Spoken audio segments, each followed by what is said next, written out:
সচিবালয়ের আগুনে ব্যাপক ক্ষতিগ্রস্ত 8 ও 9 তলা পুড়ে গেছে নথিপত্র। সচিবালয়ে ভয়াবহ আগুন, সবচেয়ে বেশি ক্ষতিগ্রস্ত হচ্ছে 7, 8 ও 9 তলা এবং সেখানে থাকা নথিপত্র পুড়ে ক্ষতিগ্রস্ত হয়ে থাকতে পারে জানিয়ে ফায়ার সার্ভিস ও সিভিল ডিফেন্স অধিদপ্তরের মহাসচিব DG brigadier general Mohammad Zahed কালাম।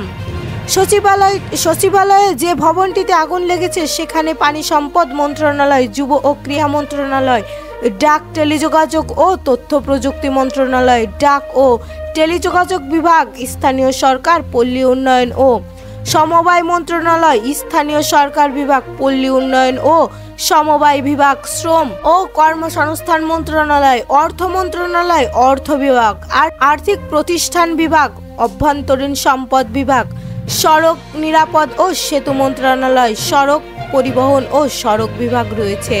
এর আগে বুধবার দিবাগত মধ্যরাত 1:52 আগুন লাগার সংবাদ পায় ফায়ার সার্ভিসের 20টি ইউনিট ঘটনাস্থলে পৌঁছে আগুন নিয়ন্ত্রণের কাজ করে। আগুন নিয়ন্ত্রণে ফায়ার সার্ভিসের সহযোগিতা করছে পুলিশ ও সেনাবাহিনীর সদস্যরা। পরে সচিবালয়ের এলাকায় মোতায়েন করা হয় বিজিবি। সচিবালয়ের আগুনের ঘটনায় 2 প্লাটুন বিজিবি মোতায়েন।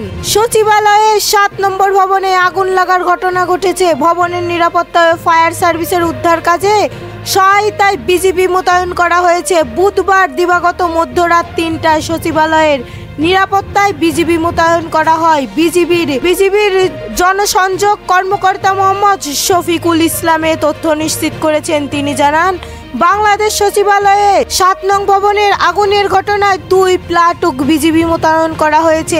তারা উদ্ধার কার্যক্রমে সহায়তা করবেন। প্রাথমিক তথ্য অনুযায়ী সচিবালয়ে 7 নম্বর ভবনে বেশ কয়েকটি গুরুত্বপূর্ণ মন্ত্রণালয় সহ বিভাগীয় অফিস রয়েছে। এদিকে অগ্নিকাণ্ডের সংবাদের পরই সেনাবাহিনী ও পুলিশের সদস্যরা সচিবালয়ের গেটের সামনে অবস্থান নিয়েছেন। তারা সচিবালয়ের নিরাপত্তা জোরদার করছেন। আপাতত কাউকেই সচিবালয়ে প্রবেশ করতে দেওয়া হচ্ছে না। এর আগে রাত 11:52 সচিবালয়ের 7 নম্বর ভবনে আগুন লাগার পর ফায়ার সার্ভিস কয়েক মিনিটের মাথায় আগুন তীব্র বেড়ে যাওয়ায় পর্যায়ক্রমে 18 ইউনিট ঘটনাস্থানে পৌঁছে আগুন নিয়ন্ত্রণের কাজ করছে।